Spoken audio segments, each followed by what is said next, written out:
Okay. This idea of myself and Leslie going down the islands started off in Wick. And before I said, false word with every fat the mock son of Vishaw, Mrs. Galakutin, Machine Queen of Kavan in Ilakan, Agus Kaval Shit, Agus Kabia, or Pars the Galabas, Napoleon had the chain.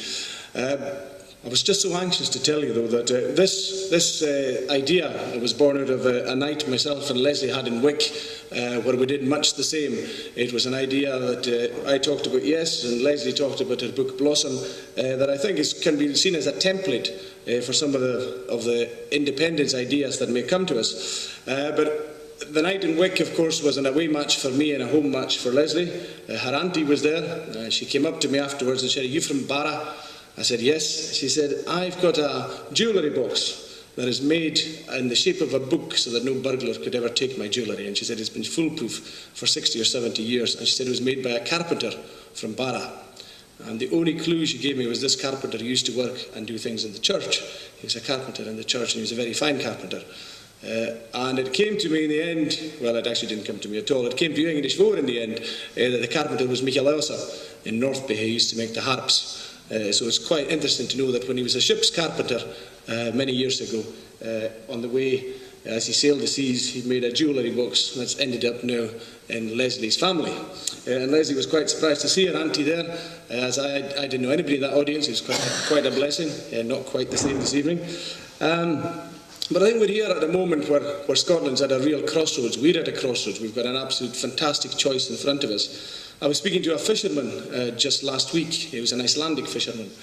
He said that if Iceland had the choice, or had the vote for Scotland, or was asked its opinion on should Scotland be independent, the vote would be something like 75% of Icelanders would vote to say that Scotland should be an independent country. That Icelander is quite an influential Icelander, by the way. That fisherman is now the Icelandic ambassador in London. So when you hear that level of confidence about Scotland, you realise that the choice we're making isn't just the choice, an introspective choice. It's a choice that's being watched and looked at across the world. Recently I was in Slovenia, in Ljubljana, in Slovenia, a country that became independent about 20 years ago, a population of 2 million people. Absolutely everybody I spoke to there, even the staff of the British Embassy in Ljubljana, were very supportive of Scottish independence. The Polish ambassador in Ljubljana was very, very supportive of Scottish independence. He'd been to Scotland many times, and he thought that there was absolutely no reason why Scotland couldn't be independent. And I think we've got to bear these voices in mind when we make our choice. I said, we'll be in this ballot box alone, but the eyes of the world will be in each and every one of us as we cast the vote. And it's going to be quite interesting to see, for many people across the world, exactly what choice Scotland makes. And you, living in Scotland, regardless of where you're from, have an important and exciting part to play in this historic opportunity.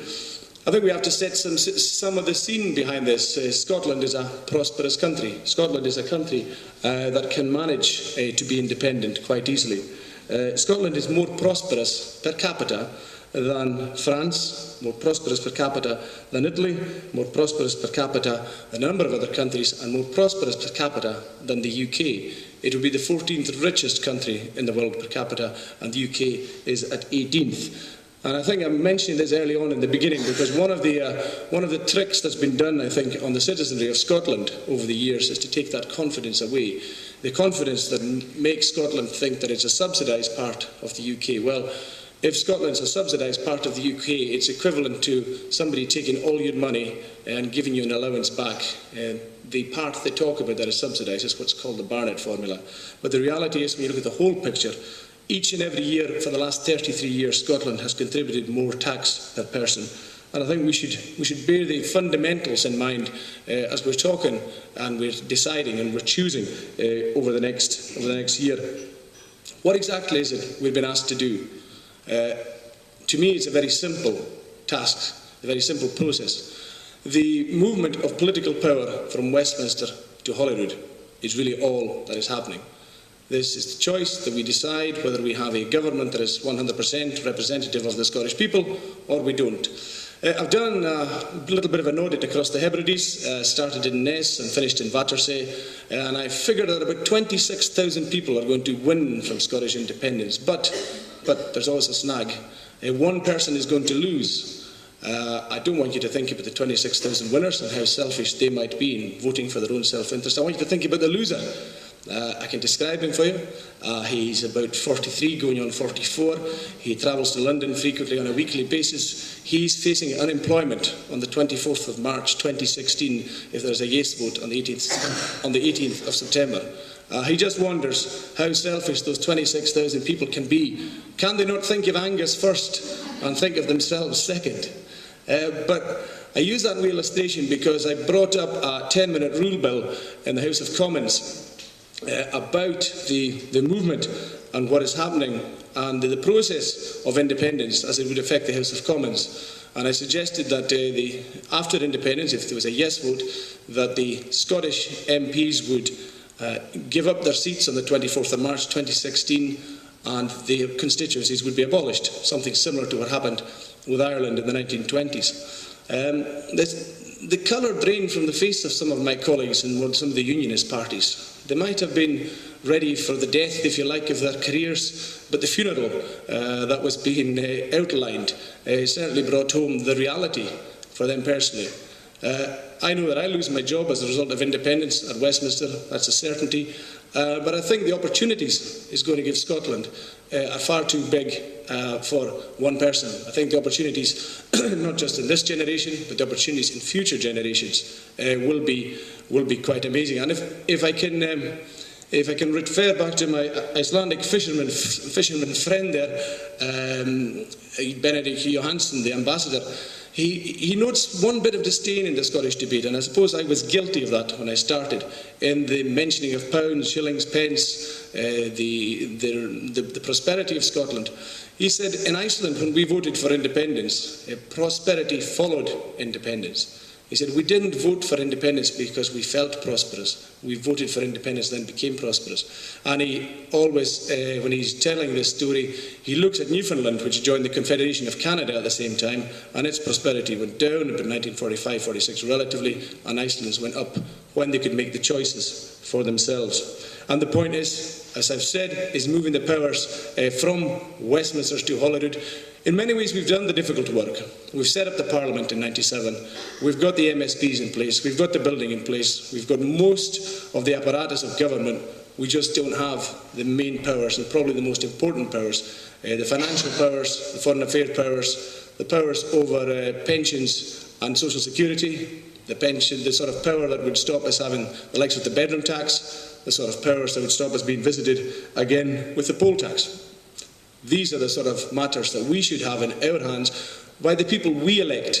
Now, it's often been said in Scotland that we have got one Conservative MP and two panda bears. And I think I saw in the news the other week that the panda bear, the female one of course, might be pregnant. So we might have 3 times more panda bears, and they're meant to be the endangered species. We really should have a more representative government in Scotland. I think since 1959, only for about 33 of those years have we had the government we've chosen. We've elected. You should have the government you choose each and every year in a democracy. I think many things, as you know, people talk about the change. I want to talk about what's going to stay the same. Independence, this vote on the 18th of September is about ending the 1707 Union. It is about moving the powers from Westminster to Holyrood. Things that will stay the same are the Queen, head of state of Canada, New Zealand, Australia. Also, Scotland will remain in the European Union, despite the little flutter the No campaign had yesterday with Jean-Claude Juncker, who made it quite plain that despite what they were saying, he was not talking about Scotland, because Scotland would not constitute enlargement of the European Union. We will be staying in NATO as well. The North Atlantic Treaties Organisation would look mighty strange with a big hole in the North Atlantic. And it's clear that many of those things would stay the same. There is something about this process, I think, that's in step with the sweep of history. If we look over the last 100 years, there were about 50 independent states in the world. There's now about 200 independent states in the world. Europe alone has 50 independent states. And what has happened? Empires have declined. Colonialism has declined. Colonial wars, in fact, have just about come to an end, believe it or not, in the last 20 years. So there's been a change, and it's a sweep of history we're seeing. And people on the other side will say, well, we're better together. I don't think that Europe is more divided and apart now with more independent states than it was at the time of empires. I don't think it's governments that keep people together. It's probably information technology that keeps people together. One of the interesting things that's happened as the governments have grown fourfold in the world, intergovernmental organisations have sprung up. So that people are talking to each other and are relating to each other in many different ways. And perhaps one of the best ways of people being together was the recent World Cup, where we saw, despite Scotland not being there and our gallant neighbours to the south not being there much longer, we certainly maintained our interest in the World Cup for as long as the extra time continued on Sunday evening. I think it's worthwhile as well to look at some of the supporting quotes for Scottish independence. And this is one of my favourites. It would be wrong to suggest that Scotland could not be another such successful independent country. That was by a Mr. D. Cameron, who lives at 10 Downing Street in London. And David Cameron certainly felt that Scotland could be such another successful independent country. Somebody want to get that? He was referencing, incidentally, in that quote, he was referencing Finland, Switzerland and Norway, countries that are 10% richer than Scotland, 50% richer than Scotland and 85% richer than Scotland. Incidentally, Norway in the 1970s, early 1970s, about 9% poorer than the UK. It's now about 80% richer than the UK. My other favourite quote is, our argument has never been that Scotland couldn't be independent. That was from Alistair Darling. Of course, he then went on to say something different, but I think we see the change in the tone there's been over the last 20, 30 years, when people in Scotland were afraid to vote, and I'm speaking of my own family, I remember my own parents in the back of a Morris Minor voting against an assembly in 1979. Such was the level of fears and the same propaganda manufactured that we see in the media at the moment. By 1997, people had got so fed up, they were ready to leap well beyond an assembly and go for a parliament. All that had happened was, in the meantime, 18 years had been wasted. And I hope that we'd learn from that we don't waste this time that we have in front of us at the moment. The situation with Scotland's finances and with Scotland's opportunities, I think, are very well expressed by Norway, who set up an oil fund. As I mentioned, Norway was far poorer than Scotland at the beginning of the 70s, and the UK, I should say, but now far richer. And people often say to me, what happens when the oil runs out? And the situation with Norway when the oil runs out is quite interesting. If oil was to stop in Norway tomorrow, Norway would continue to receive £16 billion from its oil fund, which now stands at about $780 billion. And when the oil fund of Norway matures, when the oil does run out, the oil fund should stand at $3.3 trillion. And when Norway no longer has oil, yesterday's oil, last week's oil, last year's oil, last decade's oil, will be paying Norway around $68 billion pounds a year forevermore. That is when there is no oil. When Scottish oil runs out, the way things are set up at the moment, yesterday's oil, last week's oil, last month's oil, last year's oil, last decade's oil will pay no dollars, zero. No pounds, no euros, no buttons, no halfpennies, no nothing, because there will not have been an oil fund set up for future generations. So as Norway will have a bounty each and every year of $68 billion for being wise at the moment, we will have nothing each and every year for being wise at the moment, for being foolish at the moment. I'm conscious of time as well, but I do think we should hit as best I can in some of the scare stories that have been going around. I think one of the best ones was the currency. On the 13th of February, George Osborne probably did the most amazing job for the Yes campaign when he came to Scotland and he said we couldn't have the pound. I was in London at the time. I thought he played a political masterstroke. I thought it was economic nonsense. I thought he's got us. I don't think he was going to be that stupid, but you know, he's been brave, he's gone for it, and this is going to work. And I thought, we're in trouble. I came back north to Scotland and nobody was having it. They were absolutely furious about the way he spoke, and the way he spoke about something that was meant to be a respectful union. and the way he wrongly overrode the economics of this, the way he wouldn't answer the press. He ran from the press. There's a great video of STV's Barra Ponsonby chasing him into a taxi. He answered 3 questions and flew south again. But the reason that it's economically ludicrous, what he was suggesting, is that he would end up weakening the sterling zone. He's not telling his constituents back in the south of England that the effects of that cutting off your nose to spite your face policy of his would weaken sterling. The balance of payments would be in a worse situation. Sterling would be weakened. And perhaps the most important thing for his constituents is imports of electronic goods, holidays, a number of other things would be more expensive as a result of that. We know that Osborne was talking nonsense. It was said so in a Welsh language broadcast by one of his backbenchers, Guto Beb, who said in Welsh that few of the Conservative backbenchers agreed with him. And then Alistair Darling, who backed him up and said it was a tenet of economics that this would be the case, said there could be a referendum on it. Well, Alistair, it's either hard fact economics, and if it is, you can't then go and have a referendum on it. And of course, they all ignored that in the meantime, the Isle of Man and the Channel Islands are sharing the pound. We have had the constant European scares. Scotland wouldn't be in the EU. The reality is that the most biggest danger to Scotland not being in the EU would be the UK withdrawing in 2017, regardless of what Scotland might want to do. Professor Levy of the London School of Economics reckons that if that were to be the case, we could have another independence referendum if Scotland votes no in 2018. So I suggested earlier we've wasted 18 years between 79 and 87. We might just be wasting 4 years if we vote no this time.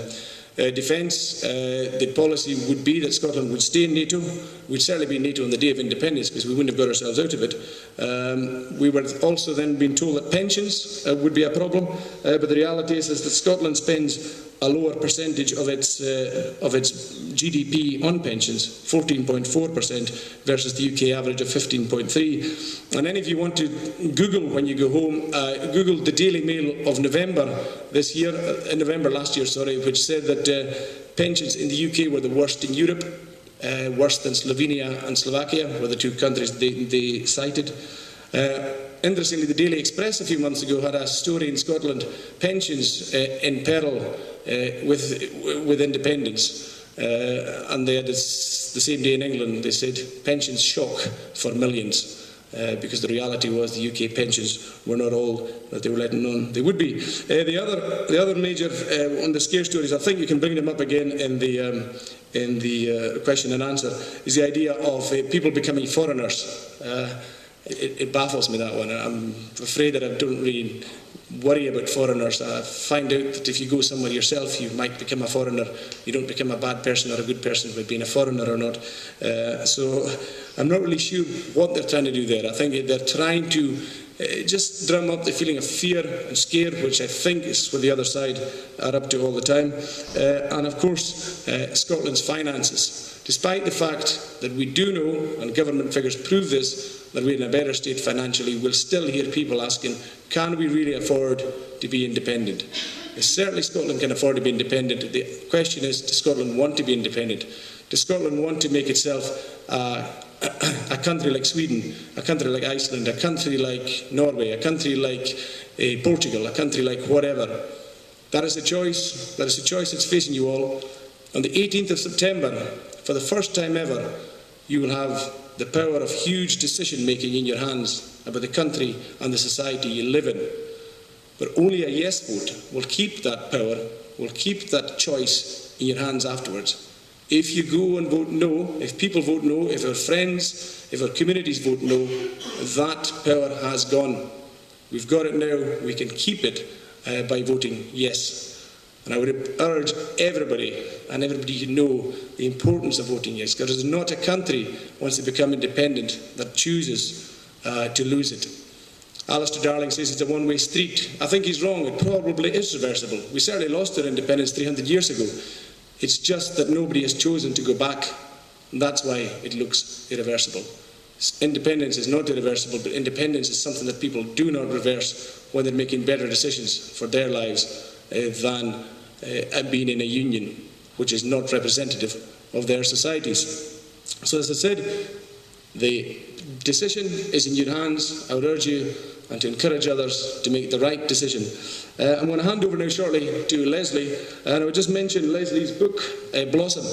It's definitely a good read. There's copies at the back. Donald made a wee plug for it as well. I'm very grateful to Leslie for coming with me on this. Leslie will head out some of the wider arguments in the book, and you will find over the evening that Leslie and myself do not have the same view on what maybe should happen in Scotland in the future. But I think that's what a mature country should be doing.